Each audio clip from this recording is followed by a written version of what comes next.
Before we begin today's video presentation, I wanted to address a common question I often receive.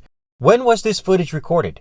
I typically film between 4 and 7 days prior to publishing. This allows me to keep the information as fresh, accurate, and current as possible. Thank you for asking. And now, without further ado, enjoy Vista Cana Update 2026 Part 2.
Thank you for watching. If you found value in this video, please share it so others can see the growth taking place in Vista Cana. And if you're not subscribed to the channel yet, I invite you to do so. Your support helps me continue documenting this progress over time. Don't forget to like the video as well. This helps the algorithm recommend it to more viewers and allows us to spread the word about how powerful Vistacana is becoming. A true one-stop shop community with activities and amenities designed for both adults and children, and still evolving. If you are considering Vistacana as your choice for a condo, villa, or land, give me a call to 809-223-8416. You can also send me a text message to that number. If email is what you prefer, it's info@propertiesbymasters.com. When you get a chance, follow me on Instagram @propertiesbymasters and visit my webpage, propertiesbymasters.com. Have a great day.